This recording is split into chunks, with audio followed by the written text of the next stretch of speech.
തരത്തിൽ ഇവിടെ പറയാനായിട്ട് തയ്യാറായത് വ്യാസ നാരദ സംവാദ രൂപത്തിൽ. പിന്നെ പരീക്ഷിത്ത് ഭാഗവതം കേൾക്കാനുള്ള കാരണം എന്താണെന്ന്. പരീക്ഷിത്ത് എന്ന് പറഞ്ഞാൽ ലോകം മുഴുവൻ അടക്കി ഭരിക്കുന്ന ചക്രവർത്തിയായിരുന്നു. നല്ല വില്ലാളി വീരനായിരുന്നു. നല്ല പൗരുഷവും വീര്യവും ഒക്കെയുള്ള തേജസ്സും ഒക്കെയുള്ള ആചാര്യനായിരുന്നു. അദ്ദേഹം ഇരിക്കുമ്പോഴേ ലോകത്തിലെ നാനാവിധ രാജാക്കന്മാരൊക്കെ വന്നിങ്ങനെ കാൽക്ക വീണ് നമസ്കരിക്കും. ഭയത്തോട് കൂടിയിട്ട് സമ്മാനങ്ങൾ കൊണ്ടുവന്നിങ്ങനെ സമർപ്പിക്കും. അങ്ങനെ വലിയ കുമ്പാരമൊക്കെ ഉണ്ടാവും, സ്വർണ്ണ കൂമ്പാരം മുമ്പിൽ. എങ്ങനെയാ ഈ രാജാക്കന്മാർ വന്ന് നമസ്കരിക്കുമ്പോൾ അവരുടെ കിരീടമൊക്കെ തട്ടി തട്ടി തട്ടി ഇങ്ങനെ എപ്പോഴും മുമ്പിൽ സ്വർണ്ണ കൂമ്പാരാത്രേ. സമ്മാനങ്ങൾ വെച്ചെന്ന് വേറെ, ഇത് പൊടിയാ. കിരീടത്തിൽ നിന്ന് വീണ പൊടി തന്നെ അത്രയും ഉണ്ടാവും. അത്രയും പേടിച്ചിട്ടാണ് ഈ രാജാക്കന്മാരൊക്കെ വരുന്നത്. അത്രയും പരാക്രമശാലിയായിട്ടുള്ള ഇദ്ദേഹം എന്തിനാ ഈ നല്ല കാലത്ത് നമ്മുടെ ഭാഷയിൽ യൗവനത്തിൽ എല്ലാം വിട്ട് ഗംഗാതീരത്ത് പോയത്, ഭാഗവതം കേൾക്കാൻ പോയത്? ഇനിയിപ്പോൾ അദ്ദേഹത്തിന് ആവശ്യം ഉണ്ടാവില്ല, എനിക്ക് ഭരണത്തിലിരിക്കണം, എനിക്ക് അധികാരം വേണം. അതൊക്കെ ഒന്നും മഹാത്മാക്കൾക്ക് താല്പര്യം ഉണ്ടാവാറില്ല. ഒന്നിന് മുമ്പിൽ വരാൻ അവർക്ക് താല്പര്യം ഉണ്ടാവില്ല. കാര്യങ്ങളൊക്കെ നടക്കുന്നുണ്ടെങ്കിൽ നടന്നോട്ടെ എന്ന് വിചാരിക്കും. അത്യാവശ്യം ഉണ്ടെങ്കിൽ മാത്രം മുമ്പിലേക്ക് വരും. അങ്ങനെയുള്ളവരാ മഹാത്മാക്കൾ. ഭരണം കയ്യിൽ വേണമെന്ന അധികാരത്തിന് അതിമോഹം അല്ലെങ്കിൽ മോഹം തന്നെ ഉണ്ടാവില്ല. അപ്പം അങ്ങനെയുള്ള അദ്ദേഹം ഉപേക്ഷിച്ച് പോയത് അദ്ദേഹത്തിന് ആവശ്യമില്ലെങ്കിലും ജനങ്ങൾക്ക് ആവശ്യമില്ലേ? ജനങ്ങൾ പരീക്ഷിത്ത് മഹാരാജാവിൻ്റെ കാലത്ത് ആ മഹാത്മാ അല്ലെങ്കിൽ അവിടെ വന്ന് അദ്ദേഹത്തിൻ്റെ രാജ്യത്തിൻ്റെ കീഴിൽ അദ്ദേഹത്തിൻ്റെ അടുത്തത് ജീവിക്കാനായിട്ട് കുതിക്കുകയായിരുന്നു.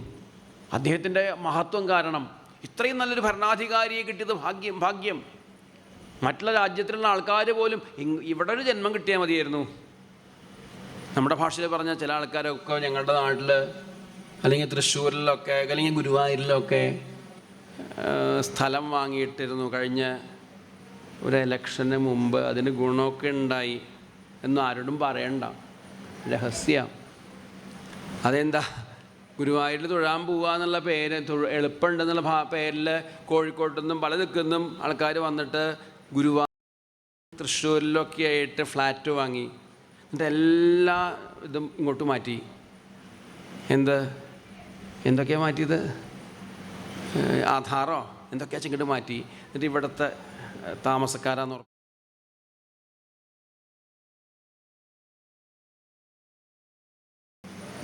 അങ്ങനെയൊക്കെ പോലെ ഇപ്പോൾ അല്ലെങ്കിൽ അതുപോലെ പണ്ട് നടന്നത്.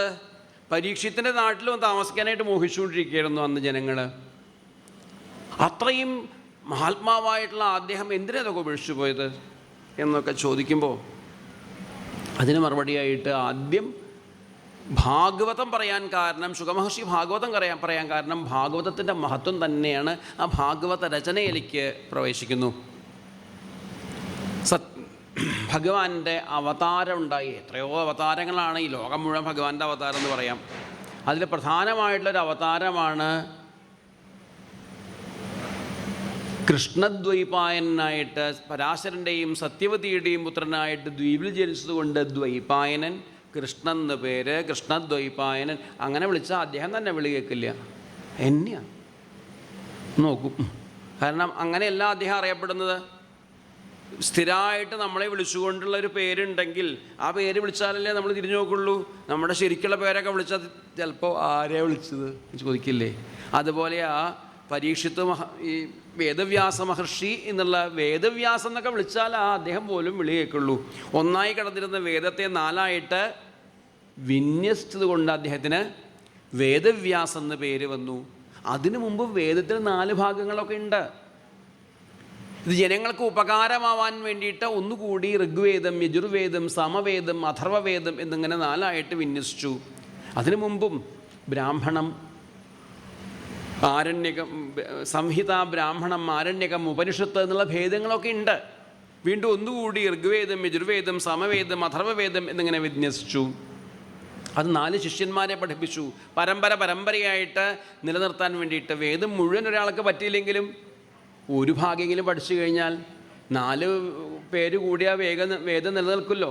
4 പേര് കൂടിയാൽ കാര്യം നടക്കുമല്ലോ. അതിന് വേണ്ടിയിട്ട് വേദത്തിലെ മന്ത്രസമൂഹത്തെയൊക്കെ പ്രധാനമായിട്ട് ഋഗ്വേദം എന്ന് പറയാം. അപവാദമുണ്ട്. കർമ്മകാര്യങ്ങളെ പ്രധാനമായിട്ട് പറയുന്ന യജുർവേദം, അതിലുണ്ട് സ്തുതികളൊക്കെ. രുദ്രമൊക്കെ പ്രധാനമായിട്ട് യജുർവേദത്തിലാണല്ലോ. സാമവേദം ഋഗ്വേദത്തിലെ മന്ത്രങ്ങൾ തന്നെ പ്രധാനമായിട്ടാണെങ്കിലും വ്യത്യസ്തമായ രീതിയിൽ ആലാപന ശൈലിയോട് കൂടിയിട്ട് ഭഗവാനെ സ്തുതിക്കുന്ന സാമവേദം, പിന്നെ ലൗകിക നേട്ടങ്ങൾക്ക് വേണ്ടിയിട്ട് പ്രധാനമായിട്ട് പറയുന്ന അഥർവവേദം. ചിലർ പറയും അതിലാണ് ആഭിചാരമൊക്കെ എന്ന് പറഞ്ഞാൽ എന്താ അർത്ഥം? ഇപ്പോൾ കെട്ടിട നിർമ്മാണ ശാസ്ത്രം, സ്ഥാപത്യം, ഈ ലോകത്തിൽ എന്തെങ്കിലും പണിത് കഴിഞ്ഞാൽ ഭൂമിക്ക് തകരാറാണ്, ഉറപ്പാണ്. എന്ത് പണിതാലും, ഇവിടെ ഉള്ളതല്ലല്ലോ, കൃത്രിമമായിട്ട് എന്തെങ്കിലും പണിതാൽ അത് ഭൂമിക്ക് തകരാറാണ്. എന്തിന് സത്രത്തിന് വേണ്ടിയിട്ട് ഒരു കൃത്രിമമായിട്ട് അല്ലെങ്കിൽ താൽക്കാലികമായിട്ടൊരു പന്തൽ പണിതാലും അത് ഭൂമിക്ക് ഭാരമാണ്, തെറ്റാണത്. പിന്നെന്തു ചെയ്യും? നമുക്ക് താമസിക്കണ്ടേ? അപ്പോൾ വലിയ കുഴപ്പമില്ലാത്ത രീതിയിൽ, ഭൂമിക്ക് വലിയ താളം തെറ്റാത്ത രീതിയിൽ കെട്ടിടങ്ങൾ നിർമ്മിക്കുന്നതിനാണ് സ്ഥാപത്യം, കെട്ടിട നിർമ്മാണ ശാസ്ത്രം അടക്കമുള്ളത്. അത് ബാക്കിയുള്ളവരെ ഉപദ്രവിക്കുന്നതാണ്. ഒരു തരത്തിൽ ആലോചിച്ച് കഴിഞ്ഞാൽ ഒരു കെട്ടിടം നിർമ്മിച്ചു ഇങ്ങനെ ആർക്കെങ്കിലും ഉപദ്രവമുണ്ട്, ഉറപ്പാണ്. ഭൂമിയിൽ ആർക്കെങ്കിലും ഉപദ്രവമില്ലാതെ ഒരു കെട്ടിടം നിർമ്മിക്കാൻ കഴിയില്ല. ഉപകാരം ഉണ്ടായിരിക്കാം.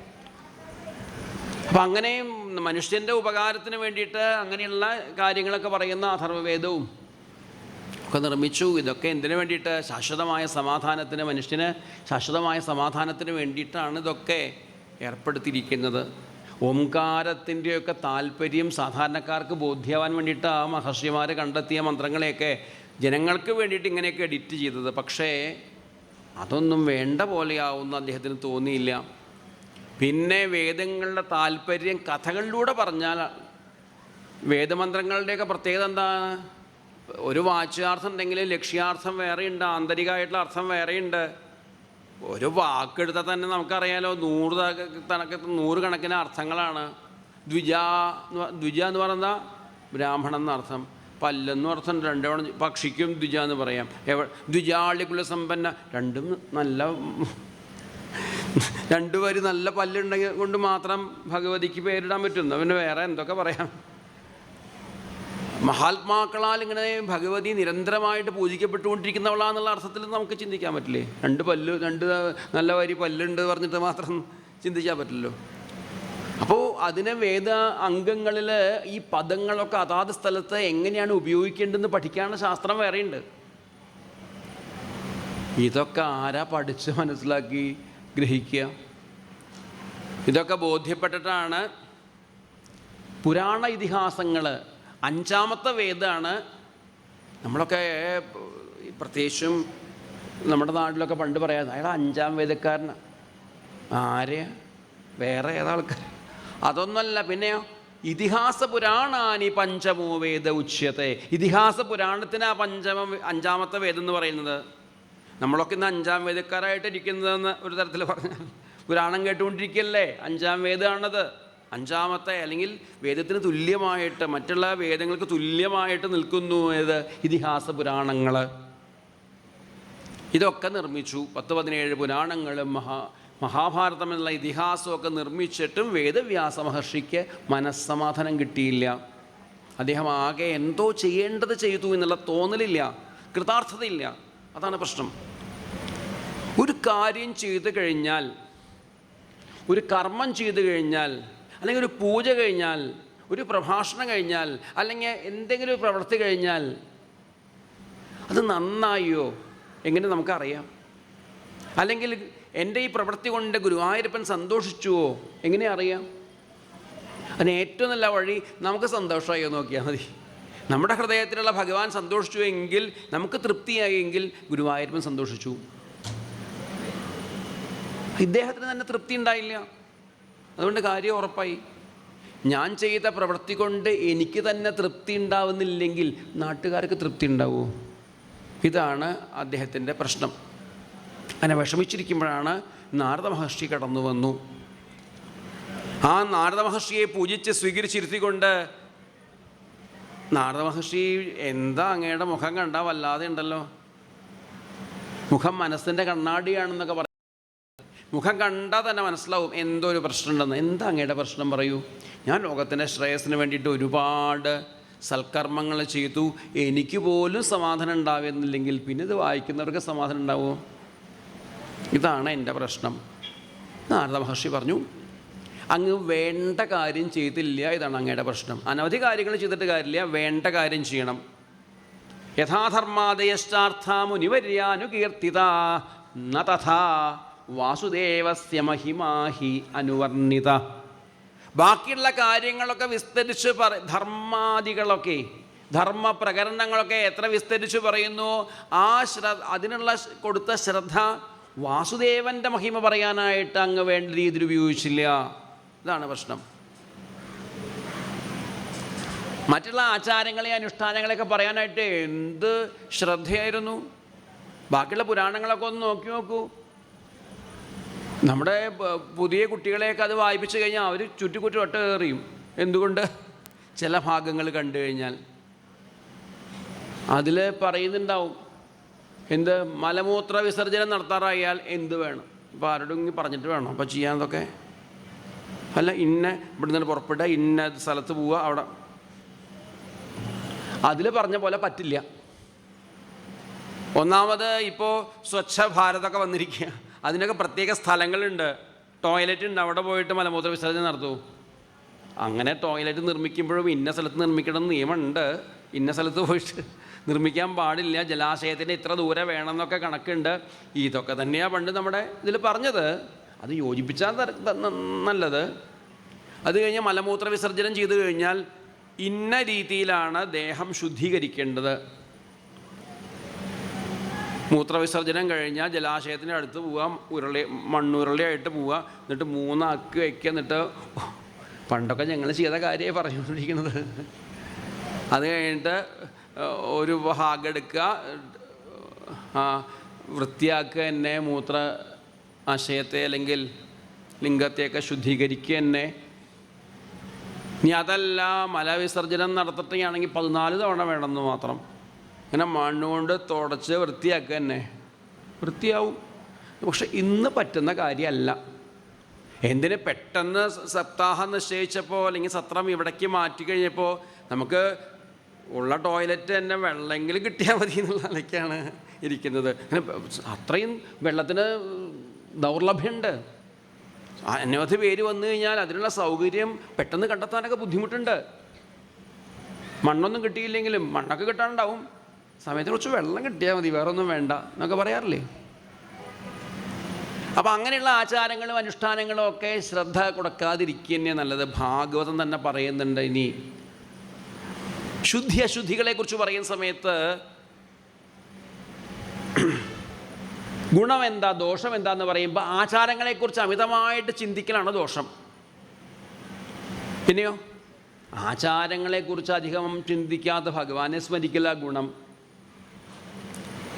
വിളക്ക് കൊളുത്താനായിട്ട് പുറപ്പെട്ടു, 1 തിരിയിട്ട് കത്തിക്കണോ, 2 തിരിയിട്ട് കത്തിക്കണോ, അതോ 3 തിരിയിട്ട് കത്തിക്കണോ, അതോ 4 തിരി വേണോ, 5 തിരി വേണോ, 6 തിരി വേണോ, 7 തിരി വേണോ, 8 തിരി വേണോ? അത് കഴിഞ്ഞപ്പോഴേക്കും ഏതോ പുസ്തകം വായിച്ച പോലെ എഴുതിയിട്ടുണ്ട്, 1 തിരി കത്തിച്ച് കഴിഞ്ഞാൽ ഇന്ന പാപം, 2 തിരി കത്തിച്ച് കഴിഞ്ഞാൽ ഇന്ന പാപം, 3-ാമത്തേന് വേറെ പാപം. ഈ പാപങ്ങളെ കുറിച്ച് കേൾപ്പിക്കാനാണോ ഇയാൾ ഈ പുസ്തകം എഴുതി വെച്ചില്ല? ഇങ്ങനെ നെഗറ്റീവായിട്ട് കാര്യം ഇങ്ങനെ പറഞ്ഞുകൊണ്ടിരിക്കും. അത് കേൾക്കാനായിട്ട് അല്ലെങ്കിൽ നമുക്ക് സാധാരണക്കാർക്ക് അങ്ങനെ എന്തെങ്കിലും കേട്ട് കഴിഞ്ഞാൽ പെട്ടെന്ന് മനസ്സ് നിൽക്കുകയും ചെയ്യും. പോസിറ്റീവായ കാര്യങ്ങൾ പറയുമ്പോൾ അത് കേൾക്കാനൊന്നും വലിയ താല്പര്യം ഉണ്ടാവില്ല. നെഗറ്റീവ്, അങ്ങനെയാണോ, പ്രശ്നമാണോ, എന്നാൽ പിന്നെ നോക്ക് ഓക്കെ. അങ്ങനെയുള്ള ആചാരങ്ങളെ അനുഷ്ഠാനങ്ങളെയൊക്കെ വിടൂ, ഭഗവാനിലേക്ക് മനസ്സുറപ്പിക്കുമെന്ന്. അപ്പോൾ വാസുദേവസ്യ മഹിമാഹ്യനുവർണ്ണിത, വാസുദേവൻ്റെ മഹിമ വേണ്ട രീതിയിൽ വർണ്ണിക്കണം. അതൊക്കെ മറ്റുള്ള പുരാണങ്ങളിൽ വർണ്ണിച്ചിട്ടുണ്ടല്ലോ. അഷ്ടാദശ പുരാണേഷു വ്യാസസ്യ വചനദ്വയം പരോപകാര പുണ്യായ പാപായ പരപീഡനം. 18 പുരാണങ്ങളിലെ വേദവ്യാസ മഹർഷി പരോപകാരമാണ് പുണ്യത്തിന് കാരണമായത്, മറ്റുള്ളവരെ ഉപദ്രവിക്കലാണ് പാപം എന്നൊക്കെ പറഞ്ഞു വെച്ചിട്ടുണ്ട്.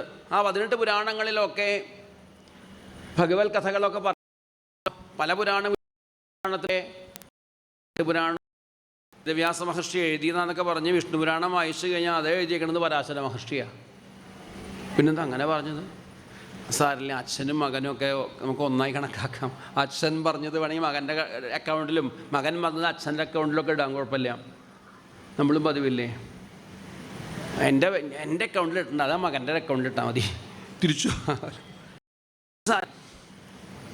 അപ്പോൾ വേദവ്യാസ മഹർഷി ഒരു തരത്തിൽ പറഞ്ഞാൽ ആ വിഷ്ണു പുരാണം ഒന്നുകൂടി വേദവ്യാസ മഹർഷി കൈകാര്യം ചെയ്തപ്പോൾ ഭാഗവതമായി എന്ന് പറയാം. നന്നായിട്ട് കൈകാര്യം ചെയ്തപ്പോൾ. അതെങ്ങനെയാണ് കൈകാര്യം ചെയ്യേണ്ടത് എന്നാണ് ഇപ്പോൾ ഇവിടെ ചർച്ച എന്നും കൂടി പറയാൻ വേണമെങ്കിൽ. ഇപ്പോൾ കൃഷ്ണകഥകളൊക്കെ പറഞ്ഞിട്ടൊക്കെ ഉണ്ട് മറ്റുള്ള പുരാണങ്ങളിലൊക്കെ, അത് പോരാ, ഒന്നുകൂടി പ്രധാനമാക്കിക്കൊണ്ട് ഭഗവാന്റെ മഹത്വം ബോധിപ്പിക്കുന്ന രീതിയിൽ ഭഗവത് കഥകൾ പറഞ്ഞാൽ അത് ശ്രേയസ്സിന് കാരണമായി തീരും. അപ്പോൾ ഭഗവത് കഥകൾ പ്രധാനമാണ്. ഭഗവത് കഥകൾ പ്രധാനമായിട്ട്, അതും സകല അവതാരങ്ങളുടെയും ആകത്തുകയാണ് കൃഷ്ണാവതാരം എന്ന് പറഞ്ഞു കഴിഞ്ഞാൽ. ഭഗവാന്റെ അവതാരങ്ങൾക്കുള്ളൂ. ഒപ്പം തന്നെ ആചാര്യന്മാർ എല്ലാവർക്കും സ്വീകരിക്കാൻ പാകത്തിന് സകല അവതാരങ്ങളുടെയും ആകത്തുകയായിട്ട് ഒരു അവതാരം ഉണ്ടാക്കിയതാണ് കൃഷ്ണാവതാരം എന്ന് പറഞ്ഞു കഴിഞ്ഞാൽ. കൃഷ്ണാവതാരത്തിന് വേണ്ടിയിട്ട് ഒരുക്കങ്ങളൊക്കെ കൂട്ടിയപ്പോഴാണ് മമ്മിയൂരപ്പനെ ഓടി വന്നത്. അത്രേ, മമ്മിയൂരപ്പന് ഓടി വന്നു, മഹാദേവന് ഓടി വന്നു. കൃഷ്ണാവതാരത്തിനുള്ള എല്ലാവരുടെയും റോളൊക്കെ നിശ്ചയിച്ച് കഴിഞ്ഞു, ഒക്കെ കഴിഞ്ഞു പറഞ്ഞു. എന്തെങ്കിലുമൊക്കെ ചെറിയ റോളൊക്കെ ഉണ്ടാവും വേണമെങ്കിൽ, അത് പറ്റില്ല, എനിക്കിപ്പോൾ ഗസ്റ്റ് റോളൊന്നും വേണ്ട, പ്രധാന റോള് കിട്ടുകയാണെങ്കിൽ മാത്രമേ വരുള്ളൂ, എനിക്ക് വരും വേണം. അപ്പോൾ അങ്ങനെ ആലോചിച്ചു, ഇപ്പം എല്ലാം ഓരോരുത്തർക്ക് കൊടുത്തു കഴിഞ്ഞു, എന്താ ചെയ്യുക? വേണമെങ്കിൽ ഒരു റോളുണ്ട്, ഏതാ?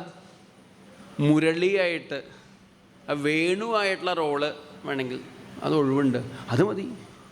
അങ്ങനെ കൃഷ്ണാവതാരത്തിൽ മഹാദേവൻ കൃഷ്ണൻ്റെ മുരളിയായിട്ടാണ് അത്ര വരുന്നത്.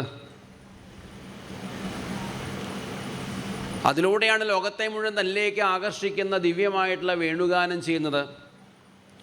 ഇതിൻ്റെ നമ്മളൊക്കെ പലരും പതിവുണ്ട്, ഓടക്കുഴൽ പിടിച്ച കൃഷ്ണനെ കണ്ടപ്പോൾ അയ്യോ പേടിയായി, കൃഷ്ണൻ്റെ ഓടക്കുഴൽ എടുത്ത് കളയ പതിവ്. എന്നാൽ മഹാദേവനെ എടുത്ത് വലിച്ചെറിയുന്ന പോലെയാണ്.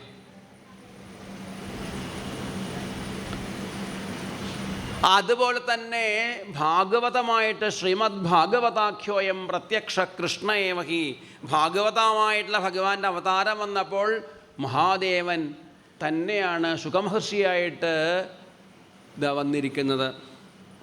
ശുകമഹർഷിയായിട്ട് വന്ന് പരീക്ഷിത്തിൻ്റെ ജന്മകർമ്മങ്ങളെ നശിപ്പിക്കാൻ പാകത്തിന് പരമഗുരുനാഥനായിട്ട് വന്നിരിക്കുന്നത് ആ ദക്ഷിണാമൂർത്തി തന്നെയായിട്ടുള്ള മഹാദേവൻ തന്നെ. ഏതായാലും ഭഗവാന്റെ കഥ വിസ്തരിച്ച് കൃഷ്ണകഥകൾ, വാസുദേവൻ്റെ മഹിമ വേണ്ട രീതിയിൽ വർണ്ണിക്കാൻ തയ്യാറാവണം. പിന്നെ എന്തുകൊണ്ടാണ് ഭഗവാൻ സന്തോഷിക്കുക? ഓരോ അമ്പലത്തിൽ പോയാൽ നമ്മൾ വഴിപാടൊക്കെ നോക്കും. എന്തിനാ വഴിപാട്? ഭഗവാൻ സന്തോഷിക്കാൻ വേണ്ടിയിട്ടാണ്. ഭഗവാനെ ഏറ്റവും ഇഷ്ടപ്പെട്ട വഴിപാട് അറിഞ്ഞാൽ അതൊക്കെ കൊടുത്താൽ എളുപ്പമുണ്ടല്ലോ വെച്ചിട്ടാണ്. എല്ലാ വഴിപാടും ചെയ്തിട്ട് സമയം കളയേണ്ട കാര്യമില്ലല്ലോ, ഇഷ്ടപ്പെട്ട വഴിപാട് കൊടുത്താൽ എളുപ്പമുണ്ടല്ലോ. അപ്പോൾ ഭഗവാൻ സന്തോഷിക്കാൻ എന്താണ് വേണ്ടത്? എന്തുകൊണ്ട് ഗുരുവായൂരപ്പൻ സന്തോഷിക്കും? ഭക്തി കൊണ്ടാണ് ഭഗവാൻ സന്തോഷിക്കുക, ഹൃദയശുദ്ധി കൊണ്ടാണ് ഭഗവാൻ സന്തോഷിക്കുക. ആ ഭക്തിയുടെ മഹത്വം വർണ്ണിക്കുന്ന ഒരു ഗ്രന്ഥം രചിക്കുക തന്നെ വേണം. ഒരു തരത്തിൽ പറയാം, ഭക്തിശാസ്ത്രം തന്നെയാണ് ശ്രീമദ് ഭാഗവതം എന്ന്. പിന്നെ ഭക്തി ഉണ്ടാവാൻ, ഹൃദയശുദ്ധി ഉണ്ടാവാൻ, മനസ്സ് ശുദ്ധമായി തീരാനായിട്ട് ഓരോ യുഗത്തിൽ ഓരോ ധർമ്മങ്ങൾ ആചാര്യന്മാർ നിർദ്ദേശിച്ചിട്ടുണ്ട്. ഇനി വരാൻ പോകുന്ന കലികാലത്തിൽ, പ്രത്യേകിച്ചും കലികാലത്തിൽ നാമസങ്കീർത്തനമാണ് യുഗധർമ്മം. നമുക്കൊക്കെ യുഗധർമ്മമായിരിക്കുന്നത് നാമസങ്കീർത്തനമാണ്. ദേവീ ഭാഗവതത്തിൽ പറയും കലികാലത്തിൽ വേണ്ടത് പുരാണചിന്തയാണെന്ന് പറഞ്ഞ ധർമ്മചിന്ത. കാര്യമൊക്കെ പറഞ്ഞു വന്നപ്പോൾ അവസാനം ഒന്നന്നെ ആവും എന്ന് മാത്രം. ധർമ്മചിന്ത ഉണ്ടാവാൻ പാകത്തിന് പുരാണ ശ്രവണം.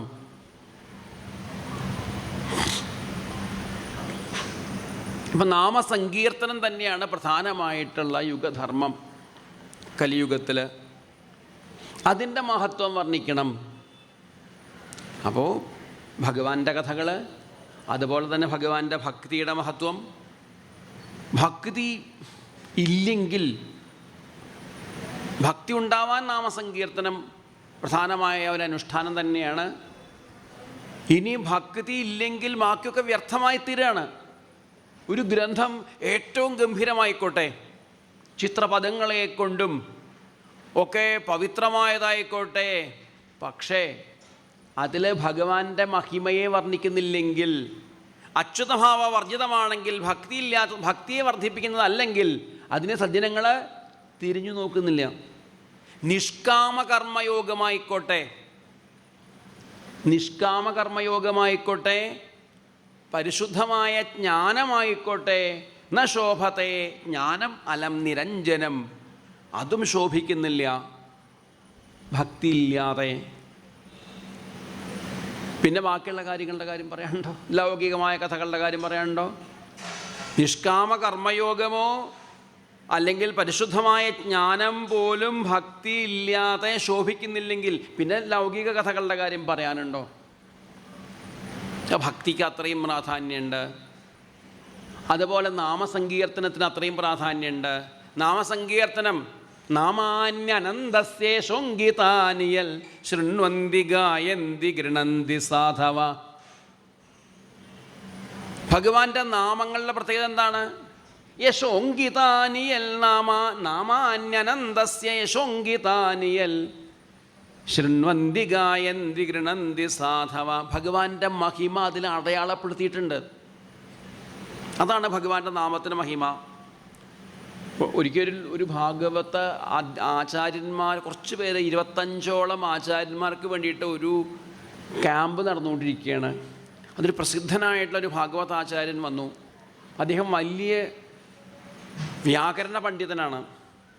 അദ്ദേഹം വന്നിട്ട് അദ്ദേഹത്തിന് വേണ്ടിയിട്ട് ഒരു ചെയറിട്ട് വെച്ചിട്ടുണ്ട്. ഞങ്ങളൊക്കെ താഴത്തിരിക്കുന്നു. അദ്ദേഹം ആദ്യം ചെയർ നോക്കിയിട്ട് അത് മാറ്റി, നിങ്ങളൊക്കെ നിലത്തിരിക്കുമ്പോൾ ഞാനും നിലത്തിരിക്കണ്ടേ എന്ന് പറഞ്ഞുകൊണ്ട് താഴത്തിരുന്നു. അത് കഴിഞ്ഞിട്ട് അദ്ദേഹം പറഞ്ഞു, വ്യാകരണത്തിലെ ഒരു നാമം, ഇപ്പം നാരായണ എന്നുള്ള നാമം അതിന് റൂട്ട് എങ്ങനെയാണ് എന്ന് വ്യാകരണം പഠിച്ചു വന്നാൽ ഇത് അവസാനം എത്തിച്ചേരുക ഭഗവാനിലേക്കാണ്. കാരണം സകല വാക്കുകളുണ്ടായത് ഭഗവാൻ എന്നാണ്, സകല ശബ്ദങ്ങളുണ്ടായത് ഭഗവാൻ എന്നാണ്. ഇതെങ്ങനെ ഉണ്ടായി എന്ന് അന്വേഷിച്ച് പോയി കഴിഞ്ഞാൽ അവസാനം ഭഗവാനിലേക്ക് എത്തും. പക്ഷേ എത്തുമെന്ന് പറഞ്ഞാൽ ഭഗവാനിന് ഇതൊക്കെ വന്നിരിക്കുന്നതെന്ന് ഭഗവാൻ എന്നാണെന്ന് മനസ്സിലാവും. ഭഗവാൻ എന്നാണെന്ന് തിയറി അറിയാം. എത്തണമെങ്കിൽ എന്ത് വേണം? ഇന്ന് നിങ്ങൾ നാമം ജപിക്കുക തന്നെ, നാരായണ നാരായണ എന്ന് കുറേ കാലം ജപിച്ചു കഴിഞ്ഞാൽ നാമജപം കൊണ്ട് സിദ്ധി വരുമ്പോൾ അനുഭവം ഉണ്ടാവും. ഇതൊന്നും അറിയാതെ ജപിച്ചാൽ അപ്പോഴും ഫലം ഉണ്ടാവും. തമിഴ്നാതല്ല നല്ലത്. ഇത് പറഞ്ഞു വന്നപ്പോൾ അദ്ദേഹം ഒന്നും പഠിച്ചിട്ടൊരു കാര്യമില്ല എന്നാണ് ഈ എന്താ പറയുക വ്യാകരണ പണ്ഡിതനായിട്ടുള്ള അദ്ദേഹം പറഞ്ഞത്. അദ്ദേഹത്തിനെ എന്തിനാ അവിടെ കൊണ്ടുവന്നതെന്ന് അറിയോ? ഞങ്ങൾ അത്യാവശ്യം സംസ്കൃതമൊക്കെ പഠിക്കണം, ഭാഗവതം പ്രഭാഷണം ചെയ്യുന്നവർ, അത്യാവശ്യം വ്യാകരണം അതുപോലെയുള്ള ദർശനങ്ങളിലൊക്കെ ഒരു വെളിച്ചമുണ്ടാവണം. ഇവിടുത്തെ മടിയന്മാരായിട്ട് എന്തെങ്കിലും വേദി കിട്ടിയ പോയിട്ട് പറയരുത് എന്ന് പറയിപ്പിക്കാൻ വേണ്ടി അദ്ദേഹത്തിനെ കൊണ്ടുവന്നത്. അപ്പോൾ അദ്ദേഹം പറഞ്ഞു, ഒന്നും പഠിച്ചിട്ടൊരു കാര്യമില്ല, ഭക്തി ഇല്ലാതെ ഒന്നും കൊണ്ടൊരു കാര്യമില്ല എന്ന്. ഒരു ഗ്രന്ഥം എത്ര എന്ന് പറഞ്ഞ് പഠിക്കേണ്ടെന്നല്ല, പിന്നെ അദ്ദേഹം തിരുത്തി പറഞ്ഞു. ഞങ്ങൾക്ക് വേണ്ടിയിട്ട് അവസാനം പറഞ്ഞു അദ്ദേഹം, ഇതിങ്ങനെ പഠിക്കുമ്പോഴാണ് നമുക്ക് ഭക്തി ഉണ്ടാവുള്ളൂ എന്ന്. എനിക്ക് ഭക്തിയുണ്ട്, ഞാൻ തെറ്റി വായിച്ചാലും കുഴപ്പമില്ല എന്ന് പറഞ്ഞു. അപ്പോൾ ഉറപ്പാ ഭക്തി ഇല്ല എന്ന്. അങ്ങനെയുള്ളവരുണ്ടേ. നാരായണീയവും ഭാഗവതമൊക്കെ ഇങ്ങനെ ഘോരം ഞങ്ങളെപ്പോലുള്ളവരെന്നെ വായിക്കും, മുഴുവൻ തെറ്റി വായിക്കും, എന്നിട്ട് പറയുക ഭക്തി ഉണ്ടായാൽ മതി. ഉറപ്പല്ലേ? എന്ത് ഇത് പറയണമെങ്കിൽ ഭക്തി ഇല്ല എന്ന് ഉറപ്പല്ലേ? ഞാൻ ഭക്തിയുള്ളത് കൊണ്ട് തെറ്റിയാലും കുഴപ്പം. അപ്പോൾ ഉറപ്പാണ് ഭക്തി ഇല്ല എന്ന്. എന്തിന്? ആ ഗ്രന്ഥത്തിനോട് തന്നെ ഭക്തി ഇല്ല എന്നുള്ള കാര്യം ഉറപ്പായി, പിന്നെയല്ലേ ഭഗവാനോട് കാര്യം. ഒരു ഗ്രന്ഥം പ്രതിശ്ലോകം അബദ്ധവത്യപി, മുഴുവൻ തെറ്റായാലും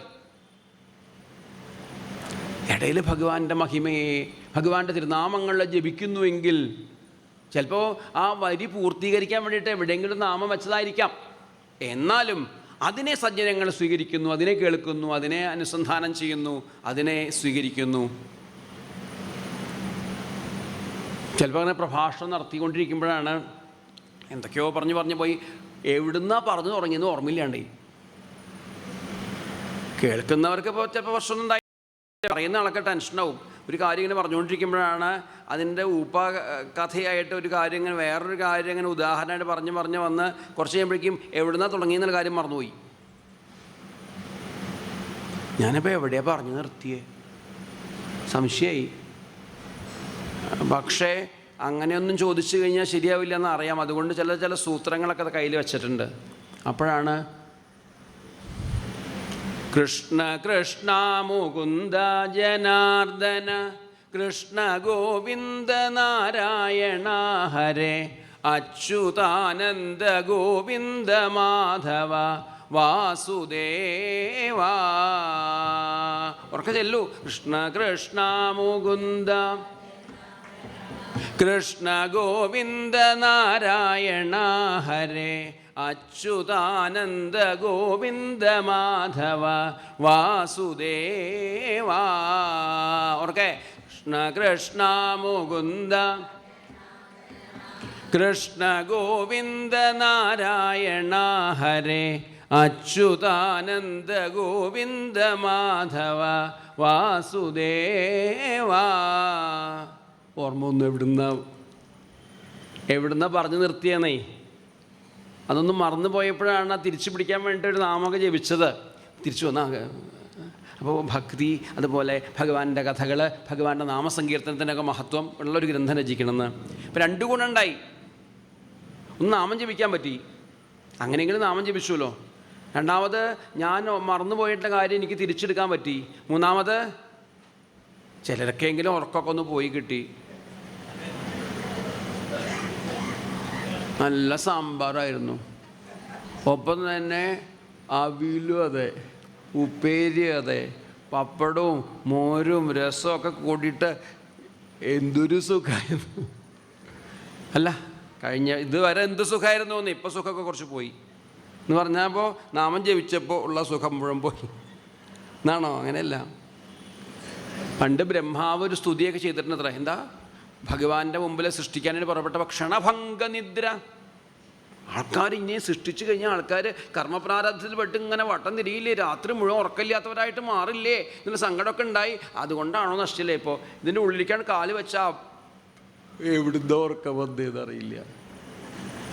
രാത്രി ഉറക്കമില്ലാത്തവരാ. ഇതിൻ്റെ ഉള്ളിലേക്കാണ് കയറിയപ്പോഴേക്കും തന്നെ ഉറക്കം വരികയെന്ന് പറഞ്ഞ മട്ടാണ്. ചിലപ്പോൾ അന്ന് പറഞ്ഞതിന് ബ്രഹ്മാവിനൊരു അനുഗ്രഹം കൊടുത്തതായിരിക്കാം ചിലപ്പോൾ, എനിക്കറിയില്ല. പിന്നെ ഭഗവത് കഥകളൊക്കെ കേൾക്കുമ്പോഴല്ലേ മനസ്സൊന്ന് ശാന്തമാവുക. ചിലപ്പോൾ ഉറങ്ങിന്ന് വരാം, എന്നാലും ആ ഉറക്കത്തെ പിന്നെ അതിജീവിക്കാൻ കഴിയണം. അപ്പം അങ്ങനെ എന്തെങ്കിലും കാര്യം, ചിലപ്പോൾ ഇങ്ങനെയൊക്കെ ആയിരിക്കാം ഭഗവാന്റെ നാമസങ്കീർത്തനം. പക്ഷേ ഭഗവാന്റെ യശസ് അതിൽ അടയാളപ്പെടുത്തിയിട്ടുണ്ട്. നാമാന്യനന്ദസ്യ യശോങ്കിതാനിയൽ ശൃണ്വന്തി ഗായന്തി ഗൃണന്തി സാധവ. അത്രയും ദിവ്യമായതാണ് ഭഗവാന്റെ നാമസങ്കീർത്തനം. അപ്പം ഭഗവൻ നാമസങ്കീർത്തനത്തിൻ്റെ മഹത്വം വ്യക്തമാകുന്ന ഒരു ഗ്രന്ഥം രചിക്കണം. പിന്നെ അപ്പോൾ ഭഗവത് കഥകൾ, അതുപോലെ ഹൃൽക്കർണരസായന കഥ, ഹൃദയത്തെ ശുദ്ധീകരിക്കുന്നതാണ്, ചെവിക്ക് അമൃത് കോരി ഒഴിക്കുന്നതാണ്. സദാം പ്രസംഗാൻ മമ വീര്യസംവിദോ ഭവന്തി ഹൃൽക്കർണരസായന കഥ തജ്ജോഷണാദാശ്വപവർഗവർത്മനി ശ്രദ്ധാരതിർഭക്തിരനുക്രമിഷ്യതി. ഇന്ന് ഭഗവാൻ തന്നെ കപില വാസുദേവരിനി പറയാൻ പോകുന്നു. അത്രയും ഭഗവത് കഥകൾക്ക് മഹത്വമുണ്ട്. തന്നെ ശ്രദ്ധയുണ്ടാവും. ആദ്യം കഥ കേൾക്കാനുള്ള ശ്രദ്ധയാണെങ്കിൽ ഗുരുപദിഷ്ട വേദാന്ത വാക്യേഷു വിശ്വാസ ശ്രദ്ധ. ഗുരുനാഥൻ്റെയും വേദാന്ത വാക്കുകളിലുള്ള വിശ്വാസം, ഇതാണോ എൻ്റെ ജീവിതം, ഇതാണ് ശരി എന്ന് ഉറപ്പ് കിട്ടുന്നു. ശ്രദ്ധ രതിർഭക്തിരനുക്രമിഷ്യതി. ജീവിത സാക്ഷാത്കാരം നേടാനായിട്ട് ഈ ശ്രദ്ധ കിട്ടിയാൽ മതി. അപ്പോൾ അതാ ഭഗവത് കഥകളിലെ ശ്രദ്ധ, അതുപോലെ നാമസങ്കീർത്തനം ചെയ്യാൻ കഴിയുക, ഭക്തി, ഹൃദയശുദ്ധിയാണ്. ശ്രദ്ധ രതിർഭക്തി അനുക്രമിഷ്യതി. ഭക്തി ഉണ്ടാവാൻ ഈ ശ്രദ്ധയില്ലാതൊന്നും പറ്റില്ല എന്ന്. ഭക്തി ഉണ്ടായി നാമസങ്കീർത്തനം ചെയ്യാൻ കഴിയുന്നു. ഇതിനൊക്കെ വേണ്ടതെന്താ? സതാം പ്രസംഗാൻ മമ വീര്യസംവിദ. സദാ സജ്ജനങ്ങളുടെ സംസർഗം ഉണ്ടല്ലോ, സത്സംഗത്തിൻ്റെ മഹത്വം പോലെ വേറെ ഒന്നുകൊണ്ടും കഴിയില്ല. സജ്ജനങ്ങളുടെ അനുഗ്രഹം ഇല്ലാതെ ഒരടി നമുക്ക് മുമ്പിലേക്ക് വയ്ക്കാൻ കഴിയില്ല. ഇനി സത്സംഗത്തിൻ്റെ മഹത്വം അറിയാനാണെങ്കിൽ വേറെ നാട്ടുകാരോടൊന്നും ചോദിക്കേണ്ട കേട്ടോ, എൻ്റെ അനുഭവം പറയാം എന്ന് പറഞ്ഞുകൊണ്ടാണ് നാരദ മഹർഷി തൻ്റെ അനുഭവം പറയുന്നത്. കഴിഞ്ഞ ജന്മത്തിൽ ഞാനൊരു ദാസീപുത്രനായിരുന്നു. അച്ഛനാരാന്ന് അമ്മയ്ക്ക് പോലും അറിയാത്തൊരു നികൃഷ്ടമായ ജന്മം. എന്തായാലും ആ ജന്മത്തിൽ 5 വയസ്സ് പോലും പ്രായമില്ലാത്ത എന്നെ പോറ്റാൻ വേണ്ടിയിട്ട് അമ്മ ഓരോ നാട്ടിലും പോയിട്ട് എവിടെയെങ്കിലുമൊക്കെ പോയിട്ട് പണിയെടുത്ത് കൊണ്ടുവന്ന് ഭക്ഷണം തരും.